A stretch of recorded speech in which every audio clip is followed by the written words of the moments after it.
ሰላም እንዴት ናችሁ? እንዴት ቆያችሁ? ውድ የስሪዲ ስፖርትስ ቤተሰቦች ዛሬ ኦክቶበር 26 ዕለተ እሁድ ነው የምንገኘው። ትላንትና እንግዲህ ማንቸስተር ዩናይትድ ብራይተንን 4-2 በኦልድ ትራፎርድ አሸንፏል። እንግዲህ ይህም ከ7 ተከታታይ ጨዋታዎች በኋላ ብራይተንን መርታት ችሏል ማለት ነው። የሩበን አሞሪም ቡድን እንግዲህ በ3-4-3 የቀጠለ ሲሆን በጨዋታው 4 ጎሎችን ቢያስቆጥርም አሁንም 3-0 ከመምራት እንግዲህ 2 ጎሎች ተቆጥሮበት እጅግ በጭንቅ ሰዓት በተገኘች አራተኛዋ ጎል እንግዲህ ተንፍሶ ወጥቷል ማለት ነው። ሩበን አሞሪም እንግዲህ 3-4-3 እንደምታውቁት ብዙ የጎል እድሎችን የሚፈጥር አስተላለፍ ቢሆንም ብዙ ደግሞ የሜዳ ክፍተቶችን ለተቃራኒ ቡድን የሚተው ቡድን መሆኑን አይተናል። የማንቸስተር ዩናይትድ ሳብስቲሽን ወይንም ቤንቾች ደግሞ ጨዋታ የመቆጣጠር ወይንም የቤንቾች ኳሊቲ እንደገና የታየበት ወይንም በጥያቄ ምልክት ውስጥ የገባበት ሆኗል። ተጫዋቾችን ከቀየረ በኋላ ማንቸስተር 2 ጎሎችን አስተናግዶ በቀላሉ ያሸነፈ የሚመስለውን የ3-0 ውጤትን 3-2 ብራይተኖች እንደገና በመሆን እንግዲህ ጨዋታው በመጨረሻው ደቂቃዎች ወደ ጭንቅ መቀየሩ ይታወቃል። በኦልትራፎርድ የነበሩ የማንቸስተር ዩናይትድ ደጋፊዎች እጅጉን ተጨንቆ ነበረ። እንግዲህ ለ80 ደቂቃዎች ያህል በደስታ በፈንጠዚያ ጨዋታውን ሲከታተሉ የነበሩ የኦልትራፎርድ ደጋፊዎች በስተመጨረሻም እንግዲህ 2 ጎሎች ተቆጥሮ 3ኛው ጎል ይገባብናል ወይ ነጥቡን ልንተው ነው ወይ? በመጨረሻም በጭንቅ ሰዓት እንግዲህ 4ኛዋ ጎል ገብታለች።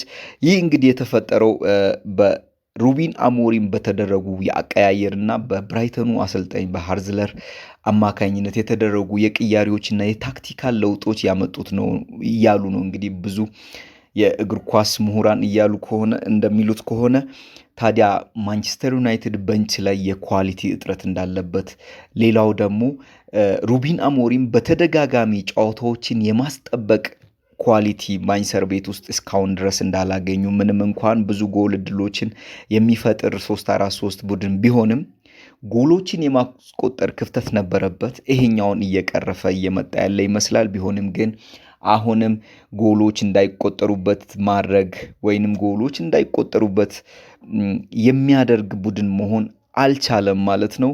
እንግዲህ በቀጣይ ዩናይትድ ጎሎች እንዳይቆጠሩበት የሚያደርግ ከሆነ ያ እልህ ውስጥ የከተተው 3-4-3 በስተመጨረሻም እንግዲህ ወደ ውጤት የሚያመጣው ይሆናል ማለት ነው። በጊዜያዊነት ማንቸስተር ዩናይትድ አሁን በሊጉ 4ኛ ደረጃ ላይ ተቀምጧል። ብዙ ጎሎችን በማስቆጠር እንግዲህ በአርሰናል እና በቼልሲ እና በማንቸስተር ሲቲ ብቻ ነው የሚበለጠው። 15 ጎሎችን አስቆጥሯል። ልዩነቱ ግን 14 በተቃራኒው ተቆጥሮበታል ማለት ነው። ይህ ጨዋታ እንግዲህ ከዚህ ከጎሎችና ከውጤቱ ባሻገር እጅግ ብዙ የእግር ኳስ ቤተሰቦችን እያነጋገረ የሚገኘው እንግዲህ ዘ አትሌቲክ ዳሪዮ ስፖርትስ እንደዘገቡት ከሆነ የማንቸስተር ዩናይትድ ጨዋታና የአንቶኒ ታይለር ዳኝነት ጥያቄ ምልክት ውስጥ ገብቷል። እንግዲህ ብዙ የእግር ኳሳዊ ትንተናዎችን የሚያደርጉ ድርጅቶች ማንቸስተር ዩናይትድ ጨዋታዎች በአንቶኒ ታይለር የተመሩ ጨዋታዎችን እንደገና ወደ መመርመር ሄዷል። ትናንትና እንግዲህ በመጀመሪያው አጋማሽ ብቻ 3 የዩናይትድ ፔናልቲዎችን በመከልከል እንግዲህ እጅግ አወዛጋቢ ዳኝነት ታይቷል። ይህ እንግዲህ የማንቸስተር ዩናይትድ ጎሎች ወይንም ጨዋታውን ማንቸስተር ዩናይትድ ተሸንፎ ቢሆን ኖሮ ጨዋታው ወደ ለየለት ሰጣ ገባ ሊሄድ እንደሚችል ግልጽ ነበር። ምንም እንኳን ጨዋታው በማንቸስተር ዩናይትድ 4-2 መጠናቀቁ በጨዋታው ላይ ስለ ዳኝነት ጥያቄ እንዳይነሳ ቢደረግም እጅግ ክሊር የሆኑ በአማድ ዲያሎ እንዲሁም በምቦሞ የተፈጸሙ ወይንም የተገኙ የፔናልቲ ውጤቶችን እንግዲህ ፔናልቲ ሊሆኑ የሚችሉ ፓውሎችን ሲያልፉና እጅግ አነጋጋሪ የሆኑ ፓውሎች በዝምታ ወይንም በእንብተኝነት ሲያልፉ ተስተውሏል።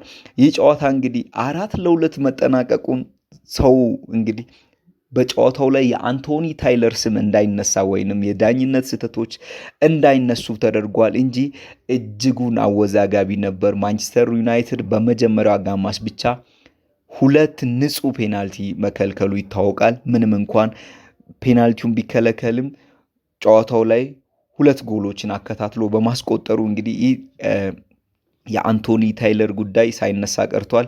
እንግዲህ ባለፉት ዓመታትም ቢሆን አንቶኒ ታይለር ማንቸስተር ዩናይትድን ያጫወተበት ጨዋታ ላይ የነበሩትን ክፍተቶችን እያነሱ በኦፕታ በተለያዩ የእግር ኳሳዊ ስታቲስቲክስ በሚያወጡ ድርጅቶች እንግዲህ አንቶኒ ታይለር እና ማንቸስተር ዩናይትድ እየተባለ ይገኛል። ይህ ጉዳይ እንግዲህ በስተመጨረሻም ወዴት እንደሚሄድ የምናየው ይሆናል ማለት ነው። ይሁን እንጂ ትላንትና ማንቸስተር ዩናይትድ 4-2 አሸንፏል እንጂ በጨዋታው እጅጉን ተበድሏል ማለት ይቻላል። ምንም እንኳን ውጤቱ ቢያስረሳም ማለት ነው። ሰላም እንዴት ናችሁ?